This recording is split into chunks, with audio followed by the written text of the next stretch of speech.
What's good, everybody? It's your boy, O'Shea Duke Jackson, back at it again with another episode of The Celebrity Junk.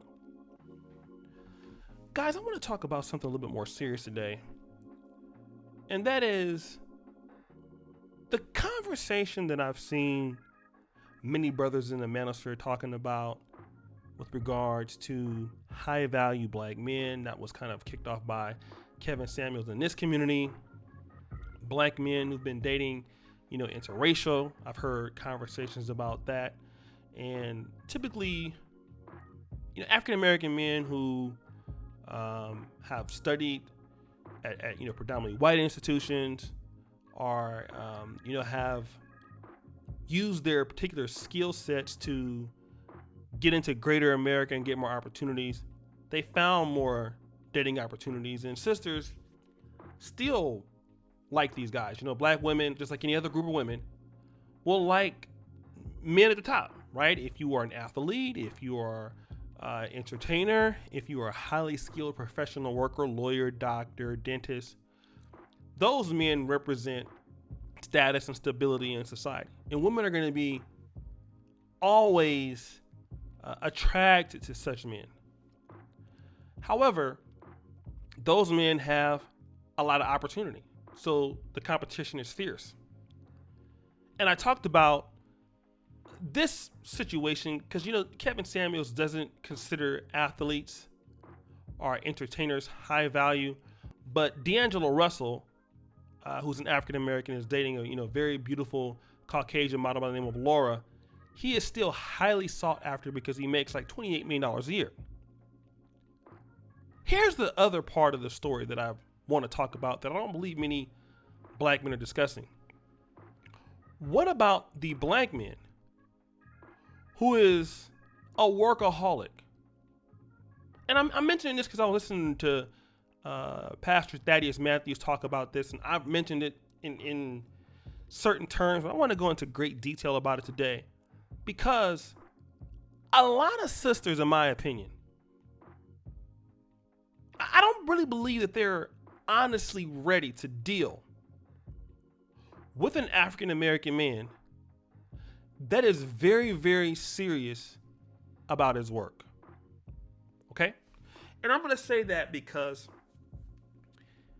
I believe that there are, but I believe that many of them, many sisters, when they think about the man that's very tall or the man that's very attractive or the man that's very hardworking, they look at it as, well, he's very hardworking, he's very attractive, and he's only interested in me. So I get to enjoy all of that. Or he's hardworking, but he'll put me first. I get to enjoy all of that. I don't think that many sisters, when they look at things or situations, they don't understand that even if they are able to land a guy like that and he's very hardworking, he's going to sacrifice times to not deal with you to focus on what he's doing. And I think this is the problem that, some sisters will have. And I want to put it in this perspective. You as black men know that, sisters, when they're busy, they don't want to talk. They let you know pretty quick. If you're a sister that has a DDS or a PharmD or a Juris Doctorate, you're going to see it on their Instagram. Dr. Karen, Dr. Lauren, Dr. Tasha. You're going to see it, right? And if they're busy and they don't want to talk to you, or if they're going to make you wait. The problem is, what if you're in a relationship with a man that makes you wait? See, what happens when you are dealing with a man that is a workaholic and he gets up at 5 a.m. and he don't have time to talk to you? And he's busy running the company. And he has work to do. And he don't have time to talk to you because you want to talk to him or because you miss him. And I'm going to just say this, and this is not to be rude. A lot of times, and what I found out, the women that want to talk to me, when they want to talk to you, it's not about nothing. It's not about anything that's typically productive. It's about, oh, what did you do today? It's nothing that leads to anything. It's something that can be, typically that was text or something. It's always something that is, even when you have serious relationships, it's like, why are you talking to me? I have stuff to do. when I get home or when I talk to you, that's what I'll do with you. But right now, like, why are you bothering me? And it becomes at that point that they start to complain about, oh, you don't spend enough time with me. And see, it's almost like you're damned if you do and damned if you don't. If you're not doing nothing, well, Negro, why you ain't doing X, Y, and Z? But if you're too busy and if you're too successful, why you work so hard? Why you do this? And why can't I come? And, all of these things.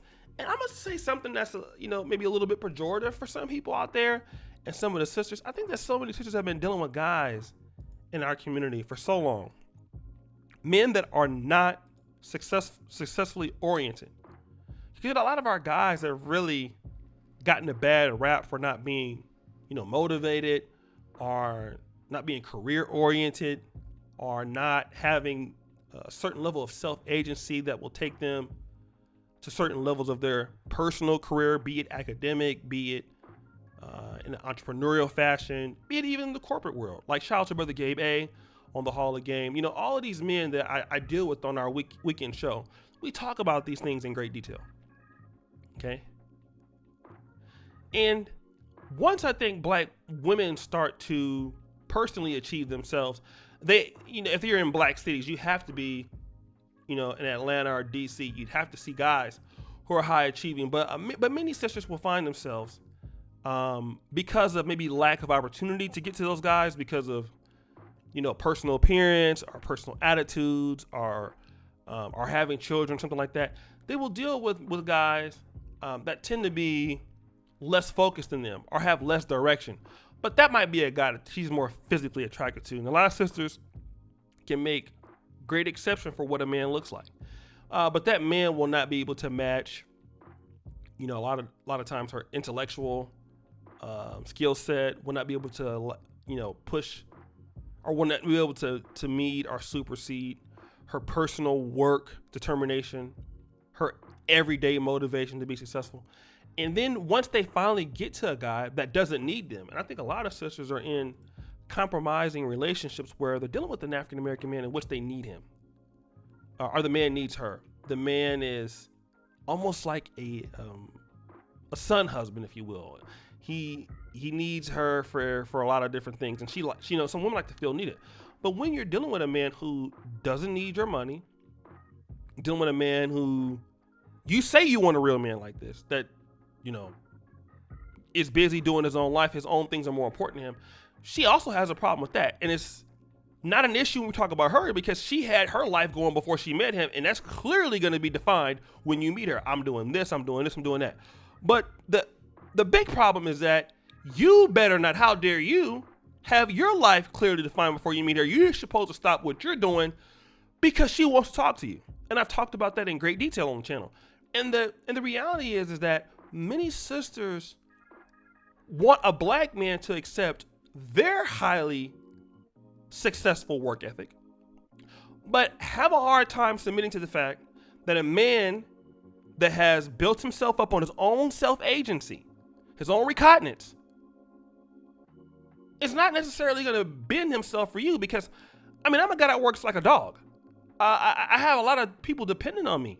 I have a lot of creators that depend on me in this particular community. I have a lot of people financially that depend on what I do. Not so greatly, but to a certain level, right? And as a man, I cannot make excuses why I'm not successful.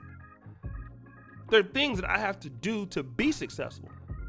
And if that means that I can't talk to you, then I'm not going to talk to you.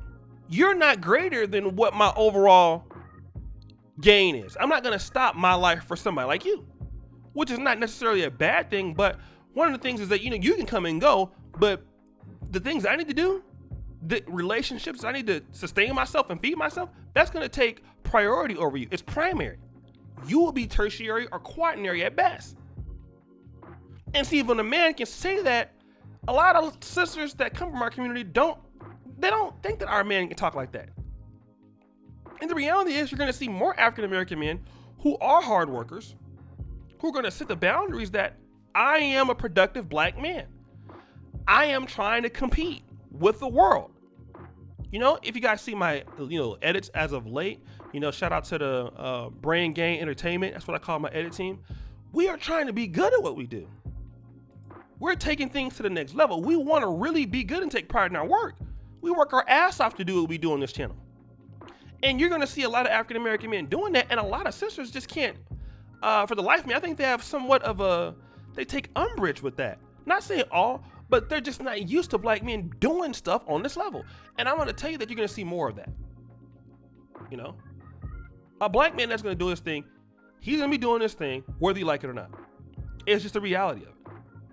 And I think that sisters, if you want a man that is a very high goal oriented guy, hey, you're not the only goal oriented person in the world. Just like you need time to do stuff, so does he. Okay? Just like you don't have time to be wasting talking on the phone all the time, so does he.